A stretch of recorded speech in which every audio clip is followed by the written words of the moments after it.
Hello, everybody. Dave Neal here, stand-up comic and host of Bachelor Nation News. We're still recovering from this past week's Men Tell All. So many different storylines we're discussing. I just made a video regarding Nick Viall's take on Tayshia maybe staging her walk-off, or at least having it planned.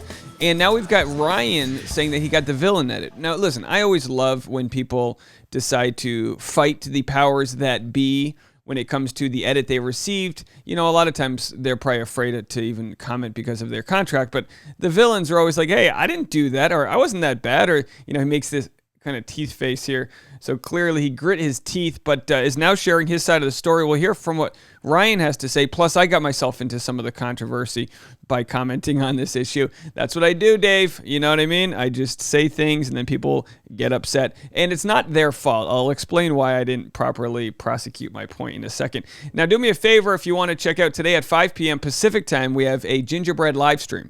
We play Christmas music and make gingerbread houses. This is a family-friendly live stream. If you want to get the kids involved and make a gingerbread house tonight, 5 p.m. Pacific time on the Dave Neal Vlogs channel. And also, don't forget, we are very close to passing Nick in the subscriber race of 2021. We'll probably pass him in 5 days or so, maybe by Wednesday, but we're 600 subscribers behind Nick. Just one at a time, folks. Once we pass Nick, we'll go to the next guy. No hard feelings there. And of course, all of my live streams are posted on my Dave Neal community page on Facebook. Patreon members only live stream today at noon Pacific time. Vlogmas Gingerbread, 5 p.m. Like I said, Tuesday, 4 p.m., 7 p.m. Pacific, the before and after episode live streams. And then Thursday, we're going to do another Patreon member live stream. If you're not a Patreon member and you enjoy my content, join the live streams. Also, Wednesday, I've got a show in Hollywood, and Thursday on a fun, swanky rooftop in Hollywood called Mama Shelter. So come to that. All right, let's get into the story. So Ryan revisits his research. This is from the Men Tell All. We didn't see too much of it, but I'm going to play this clip for you guys. I'm going to play a clip in a second regarding Tayshia and Caitlin's sort of response and how I believe they sort of targeted Ryan with their questioning. The environmental consultant insists that he was not being disingenuous when he brought his documents of Bachelor Nation research with him. He claimed that he simply did not have a chance to read them before he left for filming, but apologized to the other men for taking up so much time during night one with the drama. So let's get into what he actually said afterwards. He said, just watching the Men Tell All, they just literally cut all my explanation out. Like about my brother, family, and career, crazy stuff. Just like in the show, to make me seem worse. Just the irony is insane. All right. Let's go to the next clip here. Damn, not even my apology to Michelle. It was really good. Savage. Talked about how being prepared and writing notes calms my anxiety and nerves. That's how I deal with it. Journaling is a big part of my life. Clean out. They needed that storyline. You know, what's interesting is the comment, they needed that storyline. He's not wrong there. I mean, they really didn't have much to talk about, you know, at least in the early episodes. So whenever they can find a villain, they will. Now let's go to Tayshia and Caitlin asking these questions, because I don't know if it's just their sort of acting skills not being up to par here, but they look like they know they're going to get something out of Ryan when they ask this question. Just watch this. Please tell us, what initially enticed you to come on this show? What was it about Michelle that made you think that you guys would be a good match? So it's just not a good faith question. I understand the question. Why do you think you'd be a good match? But they're asking this knowing they're asking this as if they're cross-examining him, knowing they have an answer, the receipts, the fact that he didn't have Michelle on his vision board. So it's just, I don't know. To me, it goes like even again. I'm not here to criticize people's interview skills, but it just looks like okay. You know what I mean? It's just some like Italian cop in some precinct somewhere. All right, wise guy. Why'd you think Michelle was, you know what I mean? Like, am I reading into this? I don't know. What do you guys think? If anyone has any strong opinions, call the voicemail line, 401-213-9828. Voicemail line, 401-213-9828. And let me know if you have any opinions on the matter here. But to me, I'm just watching this going, man, they really had it out to get him. Didn't they already kind of cut him up on the show? They got to do it again? For me, someone that has a big heart and that's loving is probably the number one factor I want in a partner. And I saw that in Michelle. I had a genuine connection with her. And I honestly had a very... All right, so clearly the guys are rolling their eyes, and look, no one believes him. But listen, he's a night one guy. You know what I mean? Like, what is he... I'm sure he didn't make too many friends on the show anyway. So here's where I went wrong. I'm going to read my comment. Clearly, I triggered some people to be like, oh, really? Now, I understand. Listen, the Bachelor community is 90+% women. My channel is probably 93% women. So by all means, I understand if I make a statement about gender, it's going to come back at me tenfold. So I'll read my statement, then I'll say what I meant to add to this statement.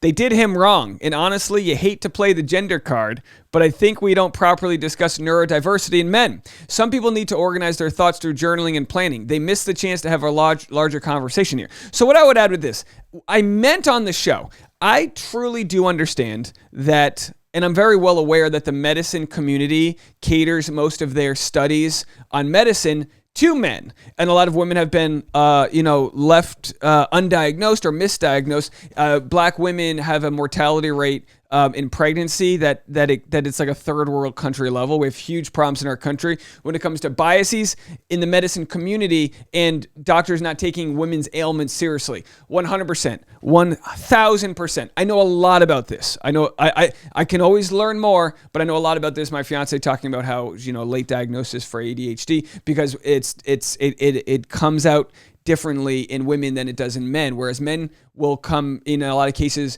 look hyperactive or in class, if they're growing up, if you're 10 years old, you're hyperactive, whereas women can have different sort of symptoms, and it was completely misdiagnosed. So I totally understand. So people's comments kind of all echoed the same thing. We discuss neurodiversity in men all the time to the point that an entire generation of women are finding out in adulthood that they are neurodivergent because of all the markers for diagnosis when we were kids were centered around male children.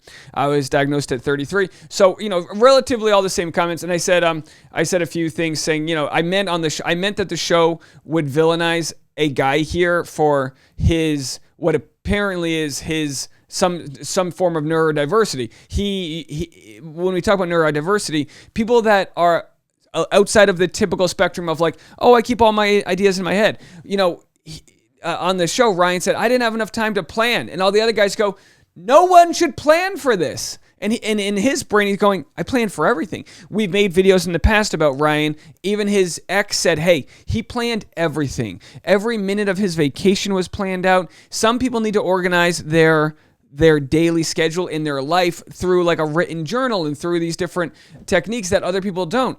But when we look at neurodiversity, and when we look at Ryan, I just believe people look at him and see him as weak or pre-planned or manipulative, and that might not be the case. And I understand that this is the guarded nature that women should use when looking at a guy. You should be looking for a guy's red flags. Women have to carry, if women decide to give birth, they have to carry that to term. And then, not to say that the men shouldn't help and not to say that a guy shouldn't pay child support if he's not with the lady and all these different things. Women have the burden of carrying the livelihood of that child, not just to term, but through their childhood, through their adolescence. So I understand that women have to be very careful when picking a partner. I would say more so than men. Now, don't get me wrong. Obviously, as a guy, you want to look at a female's red flags. And of course, we're just talking about the heterosexual kind of nature of these things because it plays out here. But my point is that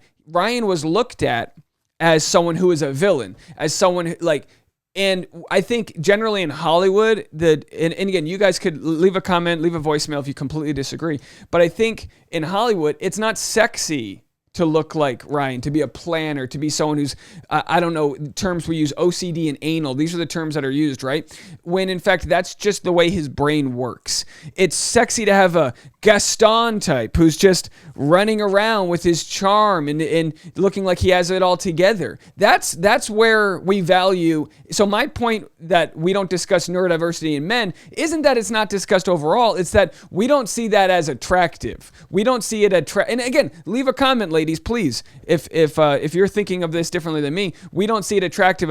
And you might say, I love a guy who can plan. I love a guy who can do X, Y, and Z and have all these things. That might be the case, but I just don't think that plays out on TV. And I think we're looking at Ryan as a guy and he was framed as a guy who's a villain with all these motives, when in fact it's probably his own anxieties. I'm not here to diagnose him, but it's probably his own anxieties about coming off wrong, his anxieties about looking stupid, and just the way his brain works, that he felt the need to kind of map this all out. Not to mention, most of the comments in his binder were written for him.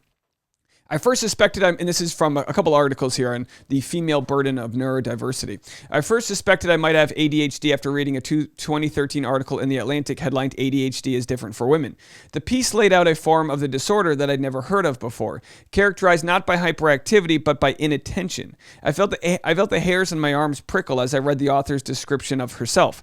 Disorganized, scattered, forgetful, and introverted. Like her, I was tornado-level messy, dreamy, and distractible, constantly misplacing things and losing track of time. And like her, I had long considered all of these things to be embarrassments, a failure to live up to the expectations laid out for me.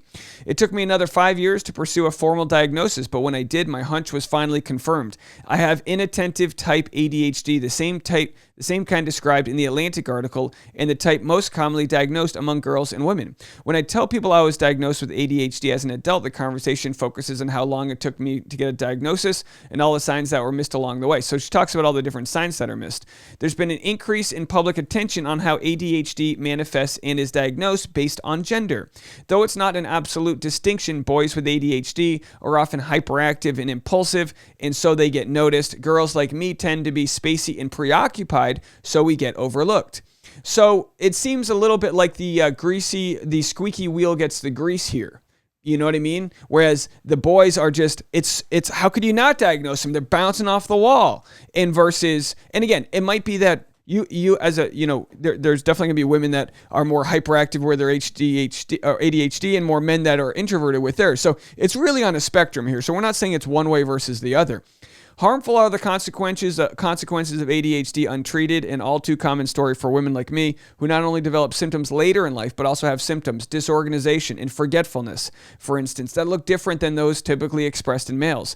While the New York Times op-ed columnist Roger Cohen may claim that Adderall and other smart drugs have become to college what steroids are to baseball, these drugs have given me, a relatively unambitious young adult who does not need to cram for test or club until 6 a.m., a more normal, settled life.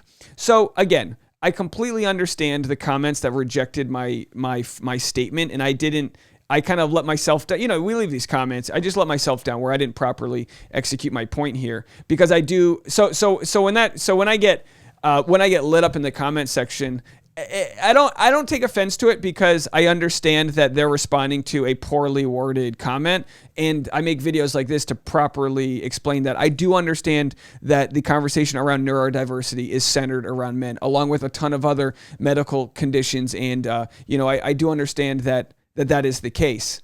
But when it comes to the show, The Bachelor, Bachelorette, I think the way we look at these men is to hold them to some standard. Like they're all going to be Chads out there, that they're all going to be these boisterous, charming guys. And when we don't see anxiety the same in a guy who looks like he might be selling you a used car, right? He looks kind of slimy in the sense that he looks like well put together, and he's kind of pre-calculated with the way he's talking. And the way I'm just saying it is that might be less like, if we look at it less as premeditated in a sinister way and look at it more trying to control anxiety, and anxiety is a fear of the unknown, a fear of something that hasn't happened yet, maybe we can have a little bit more compassion for him. That's my thought. Let me know what you guys think. Leave a comment, call the voicemail line if you have any specific talk or insight you want to have about the differences of the being diagnosed ADHD gender-wise or neurodiversity in general. Whatever, you guys are smarter than me in a lot of these topics, so I'd love to hear what you guys have to think. All right, folks, more content coming your way. And if you want to catch my stand-up shows Wednesday and Thursday night, go to my Instagram at dneals right there. And of course, patreon.com/DaveNeal for today's lunchtime live chat, private membership only. All right, bye guys.